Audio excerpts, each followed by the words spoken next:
Hello there.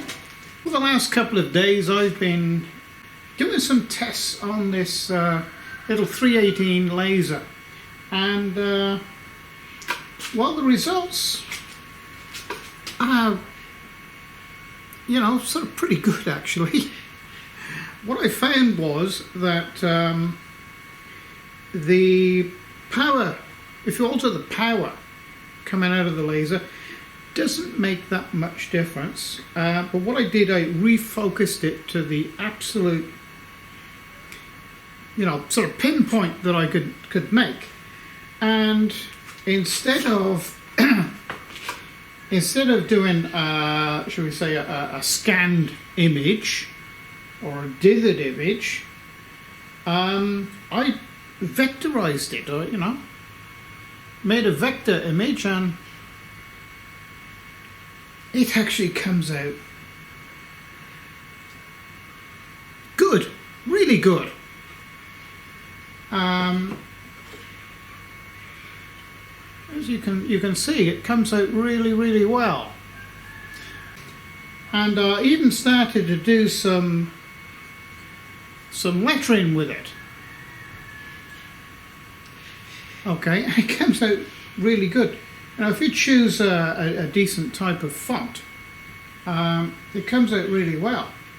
So what I'm going to do is I'm going to get it to draw itself. And now this is just a photograph I've put straight into the Gerbil laser program, and I've just played around with the filters that they give you to alter the settings.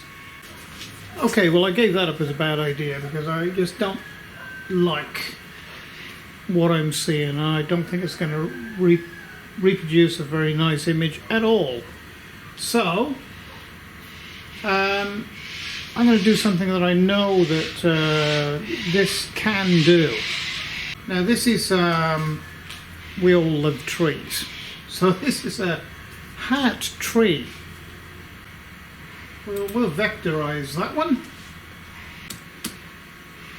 Minimum of 50, maximum of 55. Because I want a nice defined line. Actually, I might take that up. I'll take that up to 100 actually. I want a nice defined line even on the very fainter ones, which I think that should give us. And we're going to say, okay, create. That looks pretty good. So we'll burn that.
Impressed with this little laser, you know. It's pretty damn good value for money, and I must tell you now, I am not at all associated with the manufacturers or the sellers of any of these little CNC 3018 products. So, you know, what I'm telling you is my honest opinion here. And for the money to get into, you know, CNC routing and lasing for less than $350, you know, US dollars that is, yeah, it's good. Quite frankly, it's good. So I think for the next thing I'm going to do, let's do something straight off the wall. We'll take a picture and we'll vectorize it. Here we go. Now there's a little fairy, I believe that's a fox, and I vectorized it. I can show you the, as I did the picture. So it's a little picture. Now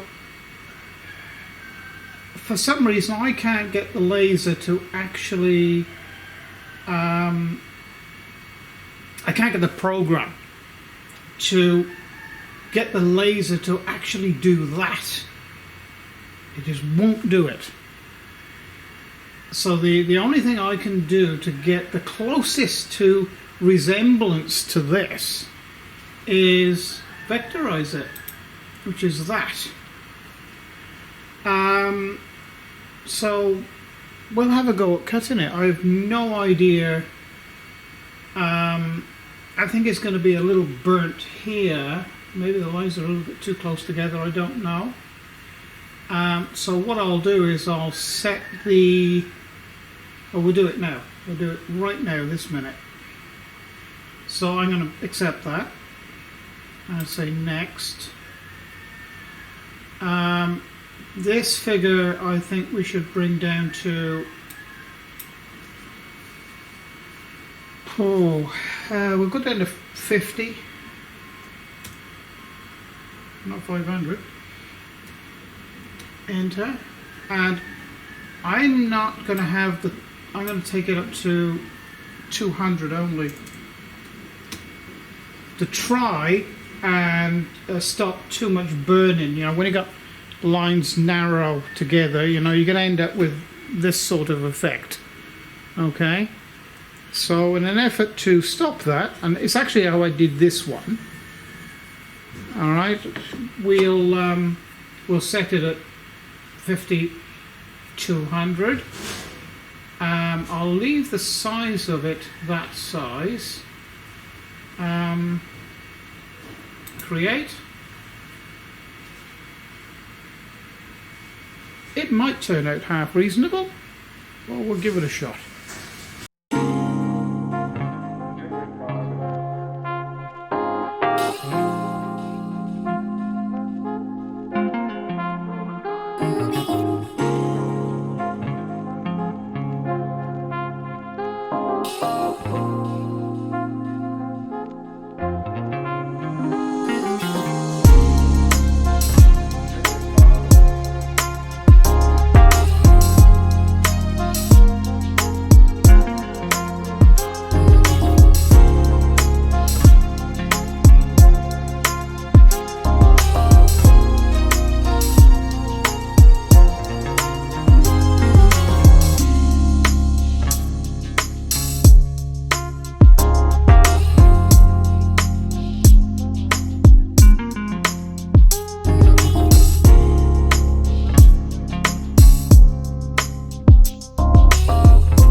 telling you, I was pretty impressed with that trace actually, or vector art that it did.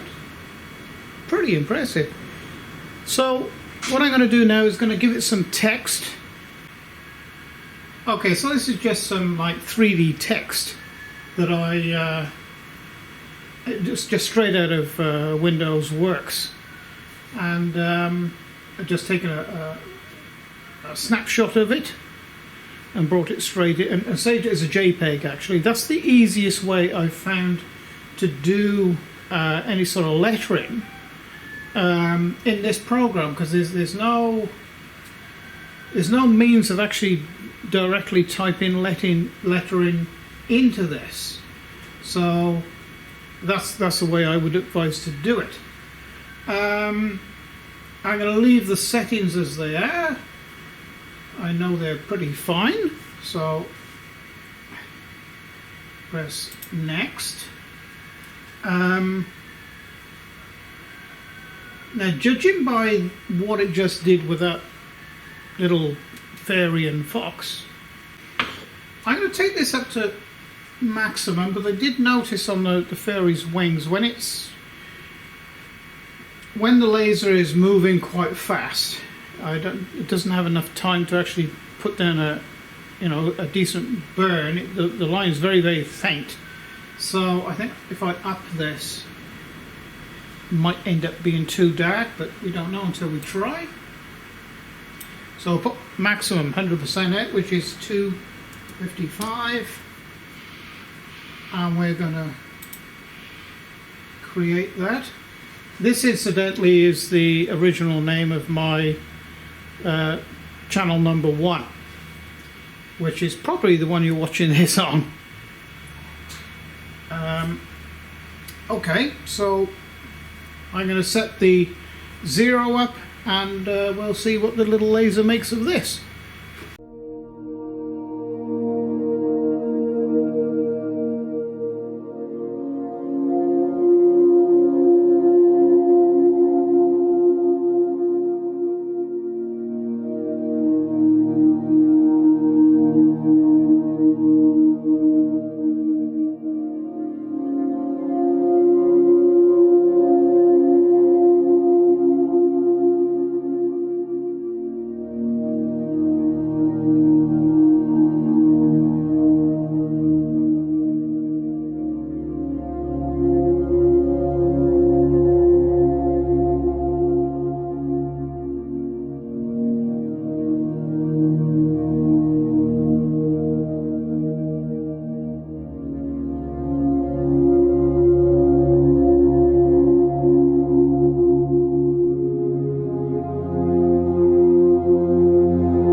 I don't mind telling you, I am really impressed with that little laser.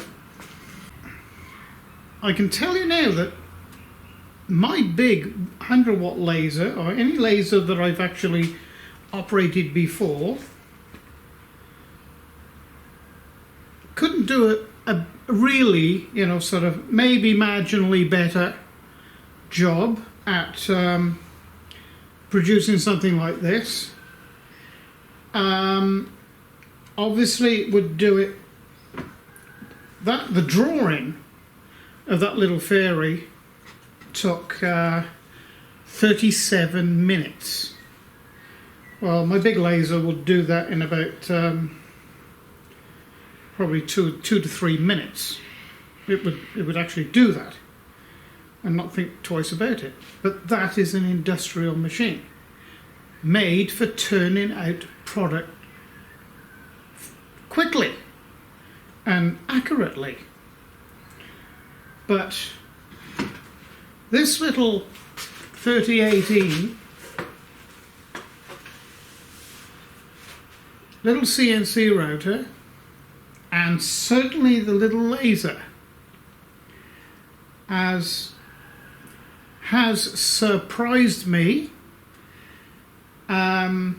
I tell you now that if you are interested in getting into the hobby of CNC machines, rotors or lasers, before you go spending between $5,000 and $10,000, now that is what you would be paying for a decent piece of kit. None of this eBay $3,000 and when you get it home, it's you've probably got to throw another $3,000 at it to get it up to anything half reasonable. You know, invest in $350. Get one of these. Learn how to use it. See if you really like it. You know, if you really like the hobby, or even, you know, your first toe in the water towards a business, because CNC routing and laser etching, laser work, if you are considering entering into or thinking of becoming you know, a business doing this sort of thing, you are looking at a couple of years before you can actually turn a profit. You have to learn how to use the programs, how to use the machines successfully, and then go out and grow your market. It's not going to happen in 6 weeks or something like that. So get that sort of out of your mind. Only if you're very lucky can you fall into a market. Once you build your market, then you can make your own business. Okay, enough about that. Today I received, or I'm going to receive, a package in the post, and that is the upgrade, or everything I need for the upgrade of the little CNC router. So because I live out in country Tasmania is a large island off the south coast of Victoria state of, you know, sort of Australia. It's still part of Australia. It is Australia. So the postman doesn't come and, you know, drop a parcel at the end of your driveway, which is like over half, well, it's 3/4 of a mile. It's about half a mile long, my driveway. So I've got, you know, they just don't leave packages there. They leave you a little slip that you have to then go into the local post office sorting area, which is about 5 miles, well, you know, a bit more than that, but 8 miles from here, and present the card, and then you get your package. So that's what I'm going to do now. I'm going to go and jump in the car and go and get it. So the next video, I will be sizing up what I'm going to do to convert the CNC rotor part of it, because this little motor is okay to start with. Alright, you can actually cut with it, as I've proven in the previous couple of videos. You can actually use it, it'll engrave, it'll do a 3D cut very slowly. And the problem with this little spindle, we'll call it, is it only goes to 7,000 RPM, but that's off load. When you put it onto a little bit of load, no matter how slight, that'll go down to like 6,500 or 6,000 or 5,500, depending on what tool you have in it. And there's not enough torque there. You need for a little CNC router, you need, first of all, high speed and torque to be able to cut the material and get rid of it and be able to move through the material quickly. So I've got this is a 100-watt motor. I have a 300-watt motor, a semi-industrial one. All right. Not well. They say it is, and I'll have a look at it. Now the specs on it should be 16,000 RPM off-load and 12,000 RPM on-load, producing 300 watts. All right, so off-load and on-load are two different things. All right. Okay, so I hope you've liked a little video today about this wonderful little 5.5 watt laser tracing, we'll call that. I suppose you could call it etching, but or burning, but it's tracing, and it does a beautiful little job, albeit very slowly. It's pretty for the money you pay. It's a good start. Okay, so thank you for joining me, and I hope you tune in for the next thrilling episode, which will be the start of the upgrades for the little CNC router part of it. I don't have to do anything at all to the laser part of it, other than make some sort of different holder for it. It's good enough for this model. The programs, these are free. Gerbil control is free, and it didn't do a bad job. But I have other programs that you can dither, and it will actually produce a photographic sort of burn. This, however, well, I don't think so. Okay then, so if you've liked this video, please press like and subscribe, and if you would like to pop along to my Patreon pages and become a patron, because every little helps. Because I keep on saying now that, look, I've retired, and I don't actually produce anything out of this workshop now, as I've retired, and the patrons behind this channel is the ones holding it up. So thank you for joining me, and I'll see you again next time. Bye for now.